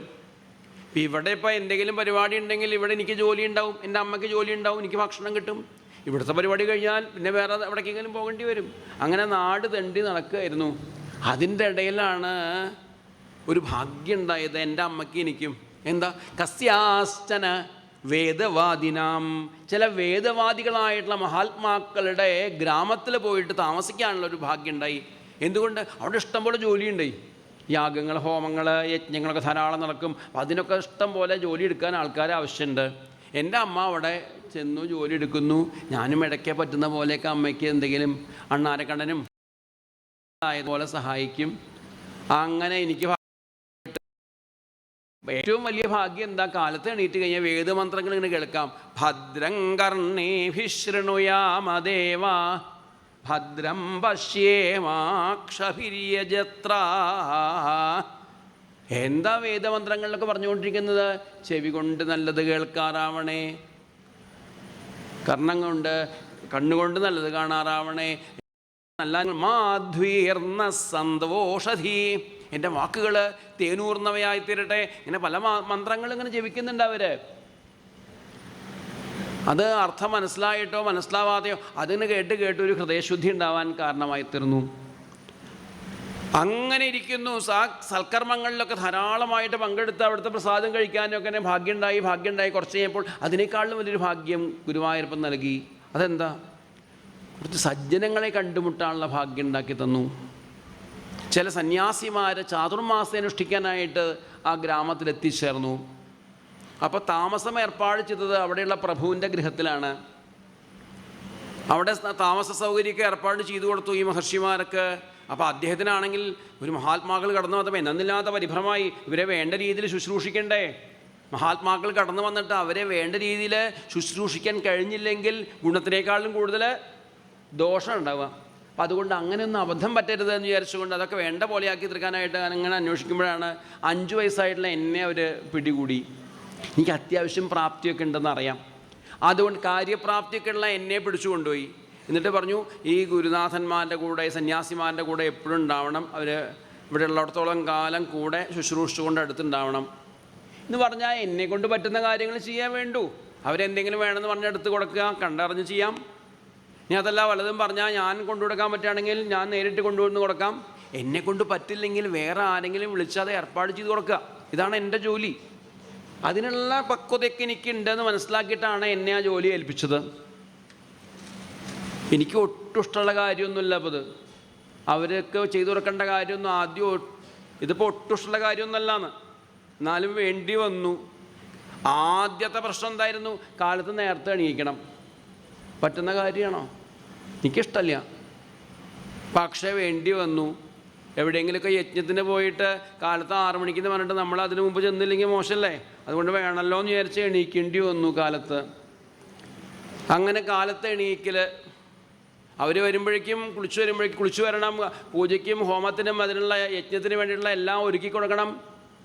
അതൊക്കെ ഒരുക്കി വെച്ച് എൻ്റെ ജോലി കഴിഞ്ഞാൽ നിൽക്കും. ഇത് കഴിഞ്ഞിട്ട് വേണമല്ലോ സമാധാനം. അങ്ങനെ നിൽക്കുന്നു. അത് കഴിയുമ്പോഴാണ് അവരുടെ യാഗം ഹോമമൊക്കെ കഴിഞ്ഞിട്ട് അവർക്ക് ഭക്ഷണം തയ്യാറാക്കി കൊടുക്കണം. ഭക്ഷണമൊക്കെ ഒരുക്കി കൊണ്ടുവന്ന് വെച്ചു. ഇനി എൻ്റെ അടുത്ത ജോലി എന്താ? ഈ ഭക്ഷണം ഇവരുടെ കഴിച്ച് കഴിഞ്ഞ പാത്രം കൊണ്ട് കഴുകണം. ഞാൻ കാത്തു നിന്നു. എന്തിനാ? ഭക്ഷണം കഴിഞ്ഞിട്ട് പാത്രം കൊണ്ടുപോകാൻ. എൻ്റെ ജോലിയാണ്, അതുകൊണ്ടാണ്. പക്ഷേ ഞങ്ങളുടെ ഒരു സുഹൃത്ത് വലിയ നേരത്തെ അമ്പലം തുറക്കുന്ന 2 മണിക്കൊക്കെ അമ്പലം തുറക്കുന്ന ഒരു ക്ഷേത്രമുണ്ട്, പ്രസിദ്ധമായിട്ടുള്ള ക്ഷേത്രം. അവിടെ മേൽശാന്തിയായ സമയത്ത് പറഞ്ഞു, അവിടെ എന്തോ ഒരു അമ്പലത്തിൽ വിശേഷം വന്നു. രാത്രി 11 മണിക്ക് കച്ചേരി, 10:30 തുടങ്ങും, 12 മണിക്കാണ് കഴിയുക. ഒരൊറ്റ ആളുമില്ല കേൾക്കാൻ. അപ്പോൾ ഇത് കഴിഞ്ഞ് മേൽശാന്തി വേഗം ആ സമയമൊക്കെ ആയപ്പോഴേക്കും ഇനി നടടക്കേ വേണ്ടു. വേറെ പണിയൊന്നും ഇല്ലാത്തതുകൊണ്ട് അവിടെ വന്നിരുന്നു. അപ്പോഴേക്കും മൈക്കുകാരൻ മേൽശാന്തിയെ പിടിച്ചു. അതെ, ഒരു ജോലിയുണ്ട്, എന്താ ഇത് കഴിഞ്ഞാൽ അതൊക്കെ ഒന്ന് ഓഫ് ചെയ്ത് പോകും. എന്ത് മൈക്കൊക്കെ ഇന്ന സ്വിച്ചാണെന്ന് ഓഫ് ചെയ്ത് പോയാൽ മതി. അപ്പോൾ മേൽശാന്തി അദ്ദേഹം പറയാം, ഒരു പണി കൂടിയായി. ഇത് കഴിയുന്നവിടെ അവിടെ ഇരിക്കാമെന്ന് വിചാരിച്ചു. ഇപ്പോൾ ആ ജോലി ഉള്ളത് കൊണ്ട് അവിടെ ഇരുന്നു. വേറെ ഒറ്റ ആളും കേൾക്കണ്ടായിരുന്നില്ല. നല്ല ഗംഭീരമായിട്ടുള്ള കച്ചേരിയായിരുന്നു. കച്ചേരി കഴിഞ്ഞ് ആ ഭാഗവതർ വന്നിട്ട് ആ മേൽശാന്തിയുടെ മുമ്പിലൊരു നമസ്കാരം ഉണ്ടായിട്ടുണ്ട്. എൻ്റെ കച്ചേരി കേൾക്കാൻ അങ്ങൊരാളുണ്ടായില്ലോ എന്നുള്ള സന്തോഷം കൊണ്ടാണ് നമസ്കരിക്കാൻ വന്നത്. അദ്ദേഹം പറയാം, ഒന്നും മിണ്ടിയില്ല. ഞാൻ ഈ മൈക്ക് ഓഫ് ചെയ്യാൻ വേണ്ടി വന്നിരുന്നത്, അല്ലാതെ കച്ചേരി കേൾക്കാൻ വേണ്ടി ഇരുന്നതൊന്നുമല്ല എന്നുള്ള ഭാവത്തിൽ. എന്നാലും അത് പറയേണ്ട കാര്യമില്ലല്ലോ. സന്തോഷമായി. അതുപോലെ പാത്രം കഴുകാൻ വേണ്ടിയിട്ട്, പാത്രം കൊണ്ടുപോകാൻ വേണ്ടിയിട്ട് കാത്തു നിൽക്കുക. അപ്പോൾ അവർ എന്താ ഈ ഉണ്ണിയുടെ ശ്രദ്ധ, ഞങ്ങളുടെ കാര്യങ്ങൾ നോക്കാമെന്നൊക്കെ വിചാരിച്ചു. അവർ വേഗം സന്തോഷമായി. അവർക്ക് അറിയാം ഇത് പാത്രം കൊണ്ടുപോകാൻ വേണ്ടി നിൽക്കുകയെന്ന് അറിയാം. എന്നാലും കണ്ടപ്പോൾ വിളിച്ച് ഈ ഭക്ഷണം തന്നു. ഭക്ഷണം കിട്ടിയപ്പോൾ ഉത്സാഹം കൂടിയില്ലേ. പിറ്റേ ദിവസം നേരത്തെ എണീറ്റു. നല്ല ഭക്ഷണം ആദ്യം കിട്ടും. അതുകൊണ്ട് ആ ഭക്ഷണത്തിനുള്ള താല്പര്യം കൊണ്ട് തന്നെ നേരത്തെ ഒക്കെ തയ്യാറാക്കി, വേഗം പൂജ കഴിഞ്ഞോട്ടെ എന്നിട്ട് വേണമല്ലോ ഭക്ഷണം കഴിക്കാൻ. ഉത്സാഹം വേണമെങ്കിൽ പുഷ്പാഞ്ജലിക്ക് ഞാനും ഉത്സാഹിക്കുക എന്നുള്ള മട്ടാണ്. പുഷ്പം കഴിഞ്ഞാൽ പിന്നെ പുഷ്പാഞ്ജലി ഒന്നും ഇല്ലല്ലോ. അങ്ങനെയൊക്കെ കൂടെ നിന്ന് പരികർമ്മം ചെയ്യുന്ന കണ്ടപ്പോൾ അവർക്ക് സന്തോഷമായി. ഭക്ഷണമൊക്കെ തയ്യാറാക്കി വയ്ക്കും. അപ്പോൾ ആദ്യം തന്നെ അവർ ഭക്ഷണം എനിക്ക് തരും. ആദ്യത്തെ ദിവസം ആദ്യം കിട്ടിയായിരുന്നില്ല, അവർ കഴിച്ചു തുടങ്ങിയപ്പോഴേ എന്നെ കണ്ടുള്ളൂ. അപ്പോൾ ആദ്യം തന്നെ ഭക്ഷണം കഴിക്കാൻ തരാൻ തുടങ്ങി. പിന്നെ ഉത്സാഹമായി. അത് കഴിഞ്ഞപ്പോൾ ഇടവേളയ്ക്കായി എന്നെ പിടിച്ചിരുത്തി ഭഗവത് കഥകളൊക്കെ പറയാൻ തുടങ്ങി. അപ്പം എനിക്ക് വേണ്ടിയിട്ട്, കുഞ്ഞായിട്ടുള്ള എനിക്ക് വേണ്ടിയിട്ടാണ് അവർ ഭഗവത് കഥകൾ പറഞ്ഞുകൊണ്ടിരിക്കുന്നത്. അതുകൊണ്ട് ശ്രദ്ധയോടുകൂടി കേൾക്കാൻ എനിക്ക് താല്പര്യമുണ്ടായി. ഇതുവരെ ഞാൻ വിചാരിച്ചിരുന്നത് ഇങ്ങനത്തെ പ്രഭാഷണങ്ങളൊന്നും നമുക്ക് മനസ്സിലാവില്ല എന്നാണ് വെച്ചിരിക്കുന്നത്. പ്രഭാഷണമാണോ എന്നാൽ പോയി, നമുക്ക് മനസ്സിലാവാത്ത കാര്യത്തിൽ ഇരിക്കേണ്ട കാര്യമില്ലല്ലോ. അങ്ങനെ വിചാരിച്ചിരുന്നത്. ഇത് അങ്ങനെയല്ലല്ലോ, നമുക്ക് മനസ്സിലാവുന്നു, നമുക്ക് വേണ്ടി മാത്രം, എനിക്ക് വേണ്ടി മാത്രമായിരുന്നു അന്ന് പറഞ്ഞിരുന്നത്. അതിങ്ങനെ കേട്ട് കേട്ട് എനിക്ക് അതിനോട് എന്തെന്നില്ലാത്തൊരു താല്പര്യം ഉണ്ടായപ്പോൾ ഒന്നുകൂടി ഭംഗിയായിട്ട് പറയാൻ തുടങ്ങി. എത്ര ഭംഗിയായിട്ട് പ്രഭാഷണം ചെയ്താലും, പ്രത്യേകിച്ചും ഉച്ചയ്ക്കൊരു 2 മണിക്കൊക്കെ തുടങ്ങിയിട്ടാണ് പ്രഭാഷണം നടത്തി കഴിഞ്ഞാൽ കുറച്ച് കഴിഞ്ഞാൽ എന്താ ഉണ്ടാവുക? കൃഷ്ണ കൃഷ്ണ മുകുന്ദ ജനാർദ്ദന കൃഷ്ണ ഗോവിന്ദ നാരായണ ഹരേ ച്യുതാനന്ദ ഗോവിന്ദ മാധവ വാസുദേവ. ഉറക്ക ചൊല്ലൂ. കൃഷ്ണ കൃഷ്ണ ജനാർദ്ദന കൃഷ്ണ ഗോവിന്ദ നാരായണ ഹരേ അച്യുതാനന്ദ ഗോവിന്ദ മാധവ വാസുദേവ. പോയോ? അല്ല വന്നോ? അല്ല, എന്തായാലും കുറച്ച് കഴിഞ്ഞപ്പോഴേക്കും വീണ്ടും ഭഗവത് കഥകൾ പറയും. നാമസങ്കീർത്തനം, പ്രഭാതത്തിലെണീറ്റ് സ്നാനം, അത് കഴിഞ്ഞാൽ ഹോമം പൂജ, അത് കഴിഞ്ഞാൽ ഭഗവത് കഥാകഥനം, ശ്രവണം, നാമസങ്കീർത്തനം. കുറച്ച് കഴിയുമ്പോഴേക്കും വല്ലാത്തൊരു ലഹരിയായി അതിലേക്ക് വരാൻ. ക്രമേണ രാത്രി ഞാൻ എൻ്റെ അമ്മയുടെ അടുത്തേക്ക് പോകാതെയായി. എനിക്ക് അമ്മയൊന്നും വേണ്ട. ഇത് അനുഭവിച്ചുകൊണ്ടിരിക്കുന്ന സമയത്ത് എന്താ അമ്മ, അമ്മയൊക്കെ വിട്ടു. എനിക്ക് അമ്മ മാത്രമേ ഉള്ളൂ. അമ്മ പോലും എനിക്ക് നിസ്സാരമായി. സജ്ജനങ്ങളുടെ അടുത്ത് രാത്രി വിരിരുന്ന് എന്തെങ്കിലുമൊക്കെ പറഞ്ഞാൽ കേൾക്കാലോ. അമൃത് ഒഴുകുന്ന പോലെ ഇപ്പോൾ എനിക്ക് ആ മഹാത്മാക്കളുടെ വാക്കുകൾ അനുഭവപ്പെട്ടത്. അമൃതപാനം ചെയ്ത പോലെയാണ് എനിക്ക് അനുഭവപ്പെട്ടത്. വല്ലാത്തൊരു അറ്റാച്ച്മെൻറ്റായി മഹർഷിമാരുമായിട്ട്. അങ്ങനെ ദിവസങ്ങൾ പെട്ടെന്ന് കടന്നുപോയി. ഒരു ദിവസം സൽക്കർമ്മങ്ങളൊക്കെ അല്ലെങ്കിൽ ആ ചാതുർമാസ്യം കഴിഞ്ഞ് മഹർഷിമാരെ പൊടിയും തട്ടി അവിടുന്ന് പുറപ്പെട്ടു. അവർ കാലാകാലം എവിടെയും താമസിക്കാൻ ഉദ്ദേശിച്ചിട്ടില്ല. അവരങ്ങോട്ട് പുറപ്പെട്ടു പോകാൻ തുടങ്ങുമ്പോഴാണ് എൻ്റെ ഹൃദയത്തിൽ കണൽ കോരിടുന്ന പോലെയുള്ള അനുഭവം ഉണ്ടായത്. എങ്ങനെയാണ് ഞാൻ ഈ ഗുരുനാഥന്മാരെ വിട്ടുകൊണ്ട് ജീവിക്കുക? അത് ആലോചിക്കാൻ പോലും പറ്റുന്നില്ല. പൊട്ടിക്കരഞ്ഞുകൊണ്ട് പിന്നാലെ പുറപ്പെട്ടപ്പോൾ ഉണ്ണിക്കിപ്പോൾ വരേണ്ട സമയമായിട്ടില്ല. ഉണ്ണിക്ക് അമ്മയില്ലേ? അമ്മയാണ് ഏറ്റവും വലിയ ഈശ്വരൻ. അമ്മയുടെ കാര്യം നോക്കൂ, ഇവിടെ ഇരിക്കൂ. പൊട്ടിക്കരയുന്ന എന്നെ ചേർത്ത് പിടിച്ചുകൊണ്ട് ഒരു മന്ത്ര ഉപദേശം നൽകി അവർ. നമോ ഭഗവതേ തുഭ്യം വാസുദേവായ ധീമഹി പ്രദ്യുമ്നായ അനിരുദ്ധായ നമസ്സംഘർഷണായ ച. നമോ ഭഗവതേ തുഭ്യം വാസുദേവായ ധീമഹി പ്രദ്യുമ്നായ അനിരുദ്ധായ നമസ്സംഘർഷണായ ച.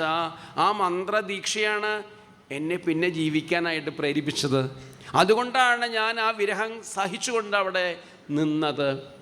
അവരുടെ യാത്ര കണ്ണീർ വാർത്തുകൊണ്ടാണ് ഞാൻ നോക്കി നിന്നത്. അവർ പോയതിനു ശേഷം ഏകാന്തത്തിൽ വന്നിരുന്ന് ഭഗവാനെ ധ്യാനിച്ചുകൊണ്ട് നമോ ഭഗവതേ തുഭ്യം വാസുദേവായ ധീമഹി പ്രദ്യുമ്നായ നിരുദ്ധായ നമസ്സംഘർഷണായ ച എന്നിങ്ങനെ ആദ്യം ഉറക്കെ ജപിക്കും. ക്രമേണ ശബ്ദമൊന്നും പുറത്തേക്ക് വരാതെയാവും. ഹൃദയത്തിൽ ഭഗവാനെ കണ്ടുകൊണ്ട് മനസ്സിൽ ജപിച്ചുകൊണ്ട് ലോകത്തെ മറന്നുകൊണ്ട് ആനന്ദാശ്രുകൾ ഒഴിച്ചുകൊണ്ട് ഇരിക്കുമ്പോഴാണ് അമ്മ എന്നെ വിളിക്കുക.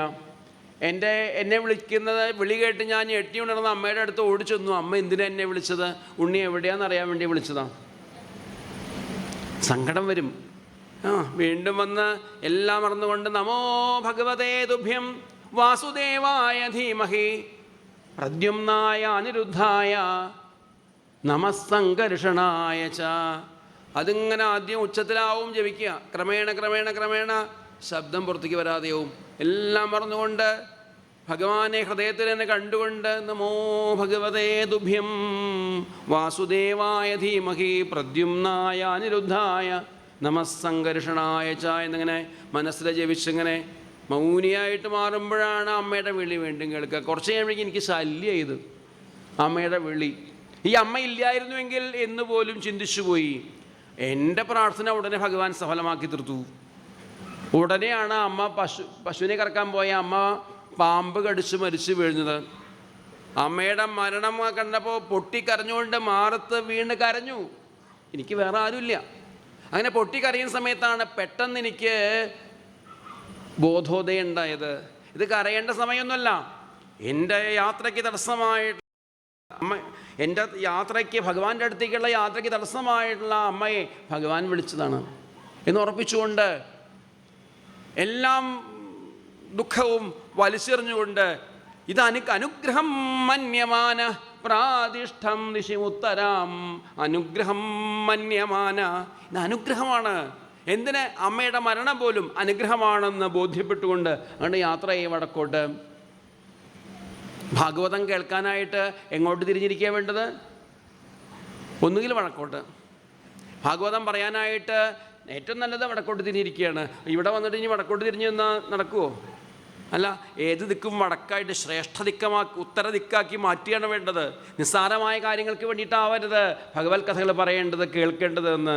നമ്മുടെ ലക്ഷ്യം, നമ്മുടെ നോട്ടം ഉത്തരദിക്കിലേക്കാവണം, ഭഗവത് പദത്തിലേക്കാവണം എന്നർത്ഥം. ആ നിത്യമായ ദിവ്യമായ നിത്യസൗഖ്യത്തെ ലക്ഷ്യമാക്കിക്കൊണ്ടാവട്ടെ ഭാഗവത ശ്രവണം, നാമസങ്കീർത്തനം, ഭഗവത് കഥാകഥനം എല്ലാം ആ ഗുരുവായൂരപ്പനെ ലക്ഷ്യമാക്കിക്കൊണ്ടാവട്ടെ എന്ന്. വടക്കോട്ടാണ് യാത്ര. ഈ ബാക്കിയെല്ലാം വലിച്ചെറിഞ്ഞുകൊണ്ട് ഏതോ ഒരു പുണ്യഭൂമിയിൽ എത്തിച്ചേർന്ന് അവിടെയുള്ള ദിവ്യ സരസിൽ മുങ്ങിക്കുളിച്ച് കരയ്ക്ക് കയറി അവിടെയുള്ള വൃക്ഷത്തിനെ കടക്കിയിരുന്നു കൊണ്ട് ഇപ്പം ഒരു ബന്ധമില്ല. സുഖമായിട്ട് ഭഗവാനെ ധ്യാനിക്കാം. ആരും ചോദിക്കാൻ വരില്ല, ആരും അന്വേഷിക്കാൻ വരുന്നില്ല. സുഖായി. നമോ ഭഗവതേ തുഭ്യം വാസുദേവായ ധീമഹി പ്രദ്യുമ്നായ അനിരുദ്ധായ നമസ്സംകർഷണായ ച. എല്ലാം മറന്നുകൊണ്ട് ഭഗവാന്റെ ആ മന്ത്രവും ജപിച്ചുകൊണ്ട് ഭഗവാൻ എങ്ങനെ ധ്യാനിക്കുന്നു? ധ്യായതശ്ചരണാംഭോജം ഭാവനിർജിത ചേതസാ ഉത്കണ്ഠ്യാശ്രുകലാക്ഷസ്യ ഹൃദ്യാസീന്മേ ശനൈർഹനി. ശ്രീഹരി ഹൃദയത്തിലെങ്ങനെ പ്രകാശിക്കുന്നു. ആന്നാപശ്ചമു ഭയം മുനേ. മുമ്പൊരിക്കലും അറിയാത്ത പരമാനന്ദം അനുഭവിച്ചുകൊണ്ട് രോമാഞ്ചകഞ്ചുകം അണിഞ്ഞുകൊണ്ട് ആനന്ദാശ്രുകൾ ഒഴിച്ചുകൊണ്ട് ലോകത്തെ മറന്നുകൊണ്ട് അവിടെ ഇങ്ങനെ ഇരുന്നു. പരമാനന്ദം പരമാനന്ദം പരമാനന്ദം മാത്രം. പെട്ടെന്ന് ആ ഹൃദയത്തിൽ ഭഗവാന്റെ ദിവ്യസ്വരൂപം കാണാനില്ലാതെയായി. അപ്പോഴാണ് ആ പിഞ്ചുമാലൻ പൊട്ടിക്കരഞ്ഞത്. എവിടെ പോയി എൻ്റെ ഭഗവാൻ? എനിക്കിപ്പോൾ ഭഗവാനെ കാണണം. ഏതോ ഒരു കാട്ടിൽ, ആരോരുമില്ലാത്ത കാട്ടിൽ ഇരുന്ന് കരഞ്ഞാൽ ആരെങ്കിലും വിളി കേൾക്കുമോ? നമ്മളൊക്കെ കരയുന്നുണ്ടെങ്കിൽ നാലാൾ കാണുന്നുണ്ടോ എന്ന് പ്രത്യേകം നോക്കിയിട്ടാണ് കരയാറുള്ളൂ. അല്ല, വെറുതെ കരഞ്ഞിട്ട് എന്താ കാര്യം? അല്ല, നമ്മുടെ കരച്ചിൽ ആത്മാർത്ഥമാണെങ്കിൽ തീർച്ചയായിട്ടും കരച്ചിൽ കേൾക്കാൻ ആളുണ്ടാവും. ഇവിടെ ആത്മാർത്ഥമായിരുന്നു കരച്ചിൽ. എനിക്കെൻ്റെ ഭഗവാനെ ഇപ്പം കാണണം എന്നുള്ള വാശിയോട് കൂടിയിട്ടുള്ള കരച്ചിൽ, ദൃഢനിശ്ചയത്തോട് കൂടിയിട്ടുള്ള കരച്ചിൽ, അത് കേൾക്കാൻ ഭഗവാനുണ്ടായി. ആ ഭഗവാന്റെ അമൃതമൊഴികളുണ്ടായി. ഈ ജന്മത്തിൽ ഇത്ര കാണാനും അനുഭവിക്കാനും യോഗ്യതയുള്ളൂ. പിന്നെയോ അടുത്ത ജന്മത്തിൽ ഇനി എപ്പോഴും എന്നെ കാണാം, അനുഗ്രഹം നൽകി. അത് കേട്ടപ്പോൾ സമാധാനമായി. ഇനി എന്തെങ്കിലും കാലം പ്രതീക്ഷൻ വിമതോ വിമത്സര. ഇനി കാലം പ്രതീക്ഷൻ, ആ കാലത്തെ അന്വേഷിച്ചുകൊണ്ടാണ് സഞ്ചാരം. ഏത് കാലത്തെ? ആ ഭഗവത് ദർശനം സാധ്യമാകുന്ന കാലത്തെ, ശരീരം വീണുപോകുന്ന കാലത്തെ. നമുക്കൊക്കെ ശരീരം വീണു പോകുക എന്ന് പറഞ്ഞാൽ ഭയമാണ്. ഇതങ്ങനെയല്ല, അന്വേഷിച്ച് നടക്കുക. ശരീരം വീണുപോകാനുള്ള വഴി എന്താ? നാമാന്യനന്തസ്യ ഹതത്രപ പഠൻ ഗുഹ്യാനി ഭദ്രാണി കൃതാനി ജസ്മരൻ ലജ്ജ വിട്ട് ഹരേ നാരായണ ഹരേ നാരായണ ഹരേ നാരായണ ഹരേ നാരായണ നാമസങ്കീർത്തനവുമായിട്ട് ഭഗവത് കഥകളും പാടിക്കൊണ്ട് ഭഗവാനെ സ്മരിച്ചുകൊണ്ട് ലോകം മുഴുവൻ ചുറ്റി സഞ്ചരിക്കുകയാണ്. ഓരോ അടി വയ്ക്കുമ്പോഴും എന്താ ലക്ഷ്യം? ശരീരം വീണു പോകാനുള്ള വല്ല വഴിയുണ്ടോ? വീണു പോകാനല്ല, അത് കഴിഞ്ഞിട്ട് ഭഗവത് അനുഭവം ഉണ്ടാവാൻ വേണ്ടിയിട്ടാണ്. അല്ലേ ഉള്ളൂ. അതിനു വേണ്ടിയിട്ട് ചിലപ്പോൾ ഏതെങ്കിലും മാളം കണ്ടാൽ അതിൻ്റെ ഉള്ളിൽ കൈയിട്ട് നോക്കിയിട്ടുണ്ടാവും. പാമ്പുണ്ടെങ്കിൽ കടി കിട്ടിയ രക്ഷപ്പെട്ടില്ലേ? പാമ്പെന്ന് കേട്ടാൽ ഓടുന്നവരാ നമ്മളൊക്കെ. പാമ്പെന്ന് പറഞ്ഞാൽ ഓടുന്നവരാണ്. പാമ്പിൻ്റെ ചിത്രം കാണാൻ തന്നെ ഭയ. ഇതങ്ങനെയല്ല. ശരീരം വീണ് പോയിട്ട് വേണം എൻ്റെ ഗുരുവാൻ. ഇപ്പത് ബ്രഹ്മപുത്രനായിട്ടുള്ള നാരദനായിട്ട് ജന്മം കിട്ടി. ഇന്ന് എൻ്റെ മുമ്പിൽ ഭഗവാൻ വിളിച്ച വിളിപ്പുളത്താണ്. ആഹൂതൈവമേ ശീഘ്രം. എന്നെ വിളിച്ചു എന്നുള്ള ഭാവത്തിൽ ഓടി വരികയാണ്. മിസ് കോൾ തരുന്നു. ആഹൂതൈവമേ കണ്ടു എന്നുള്ള ഭഗവാൻ ഓടി വരുന്നത്. കൃഷ്ണ സ്മരിക്കുമ്പോഴേക്കും ആ കൃഷ്ണ എന്നുള്ള നാമം വീണാവണ്ട, അതിനു മുമ്പ് ഓടി വരിക ഗുരുവായൂരപ്പൻ അനുഭവം നൽകിക്കൊണ്ട്. ഹരേ എന്ന് വിളിച്ച ഹരിയായിട്ട് ഭഗവാൻ എനിക്ക് സ്വാധീനമാനുഭവത്തിന് എന്താണ് കാരണം? ഒരൊറ്റ കാരണമേ ഉള്ളൂ. കുറച്ചു കാലേ അവരുടെ അനുഗ്രഹം ഏറ്റുവാങ്ങാനുള്ള ഭാഗ്യമുണ്ടായി. അവരുടെ ദൃഷ്ടിപഥത്തിൽ പോയിട്ട് പെടാൻ കുറച്ചു കാലം ഭാഗ്യമുണ്ടായി. അവരുടെ അടുത്ത് പോയിട്ടിരിക്കാൻ, അവരുടെ ദേഹത്ത് തട്ടി വരുന്ന കാറ്റേൽക്കാനുള്ള ഭാഗ്യമുണ്ടായി. അവരുടെ കണ്ണിലൂടെ ഒഴുകി വരുന്ന ഭഗവത് കഥാമൃതം പാനം ചെയ്യാനുള്ള ഭാഗ്യമുണ്ടായി.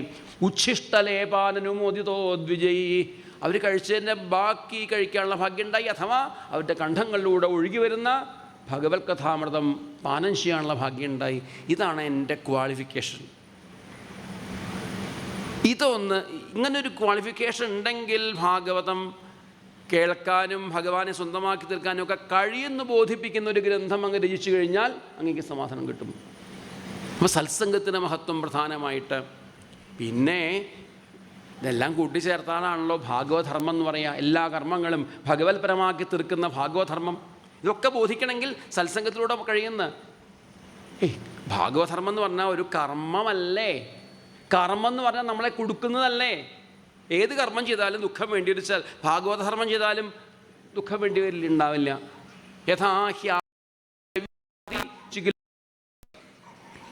നെയ്യ് കഴിച്ച് പോലെ ആർത്തി പിടിച്ച് നെയ്യ് കഴിച്ച് ഒരാൾ ഡോക്ടറുടെ അടുത്തെത്തി, അല്ലെങ്കിൽ വൈദ്യരുടെ അടുത്തെത്തി. വൈദ്യര് വേഗം മരുന്ന് കുറിച്ച് കൊടുത്തു. വീട്ടിൽ പോയി നോക്കുമ്പോഴാണ് നെയ്യ് തന്നെയാണ് തന്നിരിക്കുന്നത് മരുന്നായിട്ട്. വൈദ്യരുടെ അടുത്ത് വന്ന് നെയ്യ് കഴിച്ചിട്ട് എന്താ വേണ്ടതെന്ന് അറിയാതെയാണ് വന്നിട്ട് അവസാനം നെയ്യ് തന്നെയാണോ മരുന്നായി തന്നിരിക്കുന്നത്? തന്നെയാ മരുന്ന് എന്ന് പറഞ്ഞു.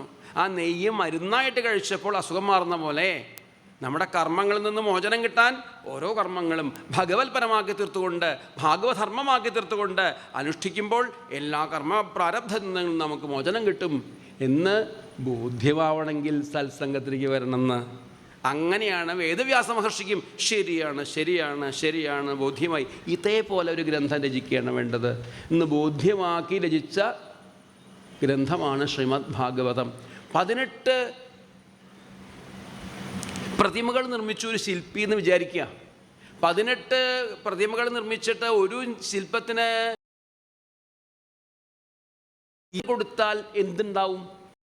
അതുപോലെയാണ് 18 പുരാണങ്ങളിൽ വെച്ച് ജീവനുള്ള പുരാണമാണ് ശ്രീമദ് ഭാഗവതം. ശ്രീമദ് ഭാഗവതാഖ്യോയം പ്രത്യക്ഷ കൃഷ്ണയേവഹി. ഭഗവാൻ തന്നെയാണ് ശ്രീമദ് ഭാഗവതം എന്ന് പറഞ്ഞു കഴിഞ്ഞാൽ. എന്നൊക്കെ ഉപദേശിച്ച് വേദവ്യാസ മഹർഷി കൃതാർത്ഥനായി എന്നാണ് ബോധ്യമാവുമ്പോഴേക്കും നാരദ മഹർഷി നീ ഇവിടെ നിൽക്കേണ്ട ആവശ്യമില്ല. ഹരേ നാരായണ ഹരേ നാരായണ ഹരേ നാരായണ ഹരേ നാരായണ. അവിടുന്ന് യാത്രയാവാണ്. അഹോ ദേവഋഷിയർ ധന്യോയം യേൽകീർത്തിം ശാൻഗധന്വന ഗായൻ മാദ്യൻ രമയത്യാതുരം ജഗൽ. ഇതുപോലെ ജീവിക്കാനല്ലേ ഭാഗ്യം ഉണ്ടാവേണ്ടത്. ഋഷിയർ ധന്യോയം സഞ്ചരേ മശുകാദിവൽ.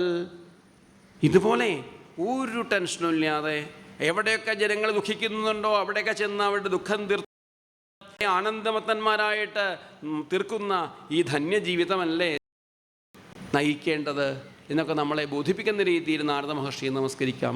നമുക്കും ആ പരമാചാര്യന്മാരുടെ പാദങ്ങളിൽ വീണ് നമസ്കരിച്ചുകൊണ്ട് ഭാഗവതധർമ്മത്തെ ഓരോ ഗുരുനാഥേയും ങ്ങളിൽ സമർപ്പിക്കാം. കായേന വാചാ മനസേന്ദ്രിയൈർവാ ബുദ്ധ്യാ പ്രകൃതേ സ്വഭാവാൽ കരോമി നാരായണായേതി സമർപ്പയാമി. നല്ല വാക്കു ചൊല്ലണം, നന്മ ചെയ്തു വാഴണം, നാമഘോഷമെന്നും എൻ്റെ നാവിലായി വന്നിടണം. നല്ല ചിന്തയേകണം, മനസ്സു ശുദ്ധമാകണം, നിത്യനായ ചിൽപ്രകാശരൂപനെ വണങ്ങണം. പൊഞ്ചിലമ്പു കൊഞ്ചിടുന്ന പിഞ്ചുപാദമോർക്കണം തന്നിലായി സദാ തന്നിലായി മിച്ചിട.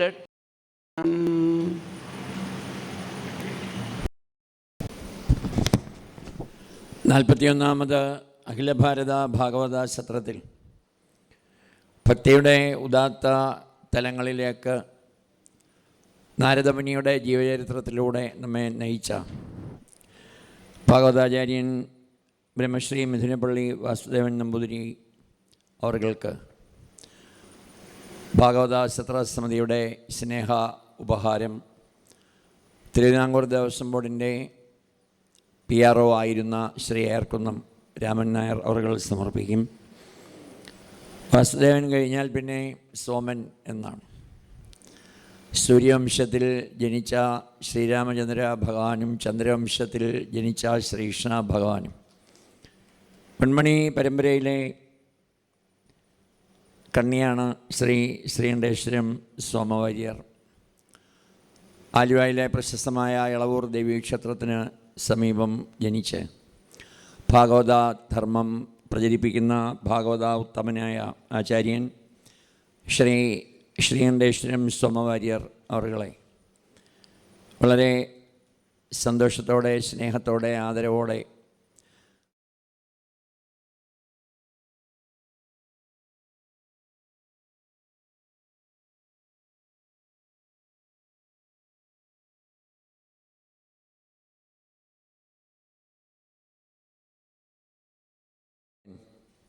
ഭാഗവത ശ്രവണത്തിന് കാരണമായ ശ്രീ പരീക്ഷത്തിൻ്റെ ജനനത്തിലേക്കാണ് ഭാഗവതോത്തമനായ ശ്രീ ശ്രീകണ്ഠേശ്വരം സോമവാര്യർ നമ്മെ നയിക്കുന്നത്.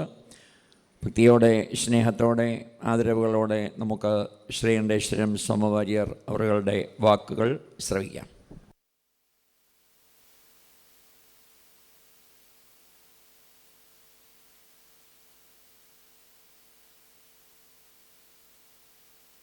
നാരായണ നാരായണ